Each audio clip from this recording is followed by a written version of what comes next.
authorizing $8.5 billion at the time. Like, could I have just 1 million of that to sort my life out? I was gonna clap, but I actually don't need to clap anymore because I have a mic. So today we are going to check out a video called The Real Reason the US has 11?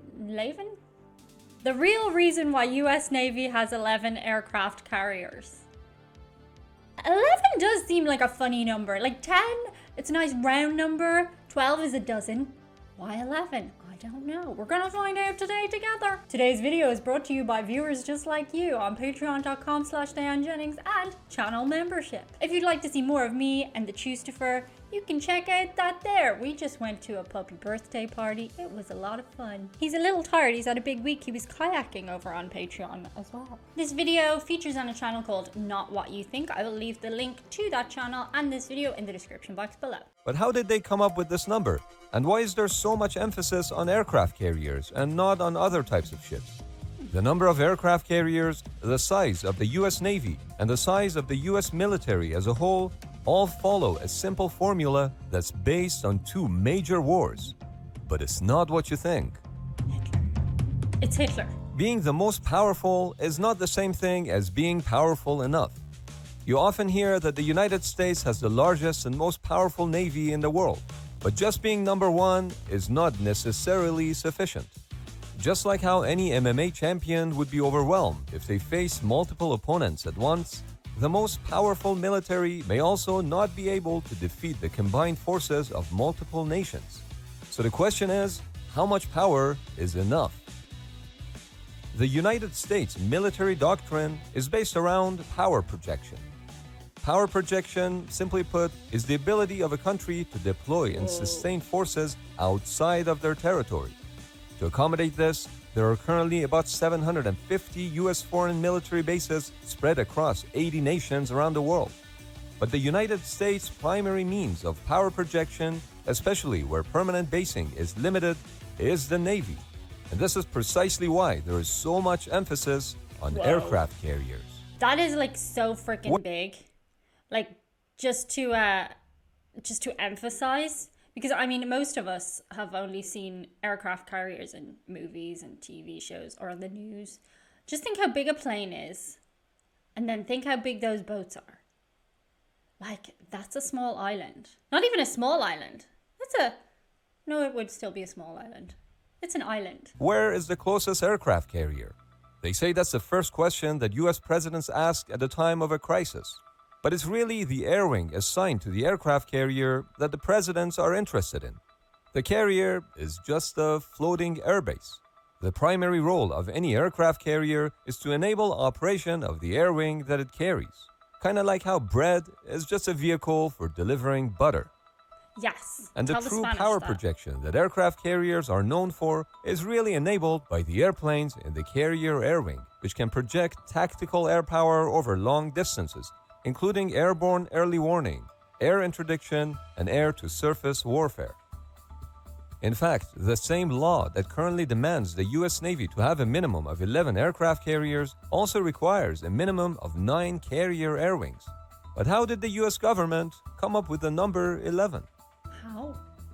The US Navy's 11 supercarriers are more than all other nations' aircraft carriers combined, and that's just in quantity. Displacement aside, the American aircraft carriers are all nuclear-powered, giving them unlimited range.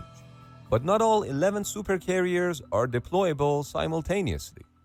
At any given time, about a third are in maintenance yards dealing with upgrades and overhauls, a third are undergoing training and preparation, and a third are on deployment. Even though, if needed, more carriers could be rushed into deployment, the total number of deployable supercarriers is far from the nominal 11. In practice, 2 to 3 supercarriers are deployed at any given time, and that is enough. Enough to fight 2 wars in 2 separate regions of the world at once and decisively win both. Yeah. Okay, so I mean, a lot of us agree, hypothetically speaking, but I mean, to just state that as fact, I don't know. I mean, there are variables, right? There are always the chances are the US would win, but, you know. My fellow Americans. President Lyndon B. Johnson, The US armed forces were sized to be able to fight two wars at the same time. At some point, even a half war was added to be fought in the Third World. When Nixon took office in 1969, the formula was changed to accommodate fighting 1.5 wars simultaneously. Each president after that somewhat modified this strategy, but the basic measure still seems to be defined as the ability to fight in two geographically separated regions of the world nearly simultaneously. This is referred to as two major regional contingencies strategy or two major theater wars strategy. The ability to deter and defeat large-scale cross-border aggression in two distant theaters in overlapping timeframes is key for the United States to remain a global power and maintain its worldwide interests. The most recent example of this strategy in action is the two overlapping major wars in Iraq and Afghanistan. The Iraq War started in 2003, overthrowing Saddam Hussein, and the official withdrawal of US troops was completed in 2011. Although the mismanagement of the power vacuum following Saddam's demise gave prominence to ISIS in 2014, followed by the re-involvement of US troops. In parallel, the war in Afghanistan started in 2001 and went on for 20 years. In February of 2020, the US and Taliban signed an agreement in Qatar, where Taliban agreed to take unspecified action to prevent other groups, including Al-Qaeda, from using Afghan soil to threaten the US and its allies, in return for full withdrawal of all international forces from Afghanistan. By August 31, 2021, as the whole world was watching, the US and allied forces had hastily departed from Kabul, putting the Taliban back in control of the country. But this idea of fighting two wars at once goes back to the late 19th and early 20th century. The late 19th century was a time of territorial expansion for the United States.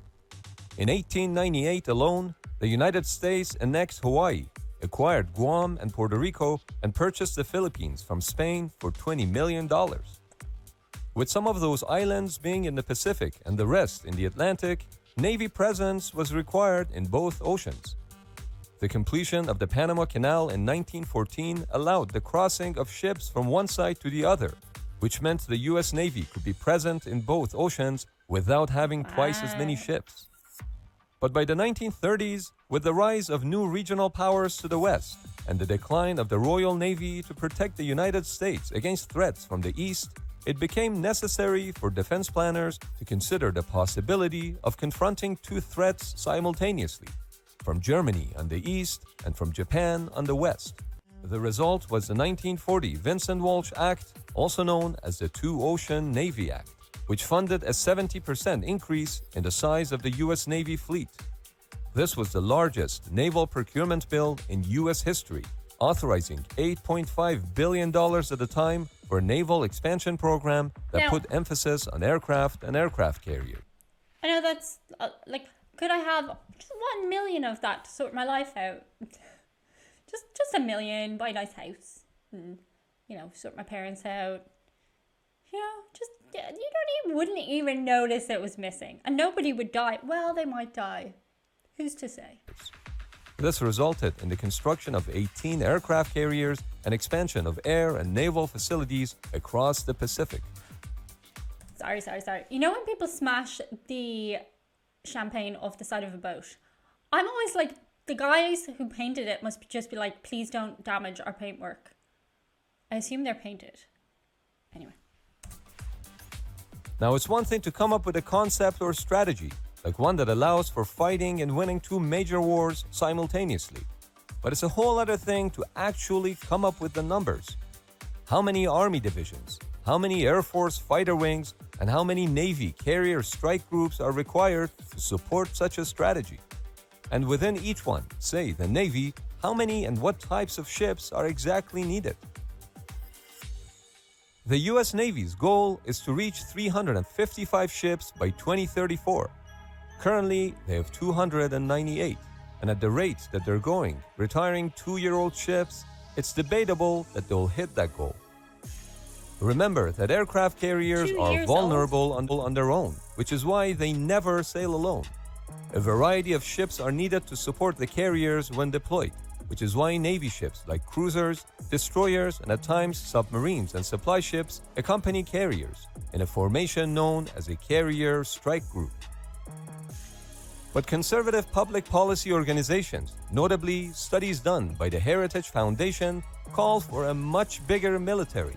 For example, not a 355-ship Navy, but a 400-ship Navy. And not 11 aircraft carriers, but 13, 12 plus 1. The one accounts for a carrier that is almost always undergoing extensive midlife overhaul.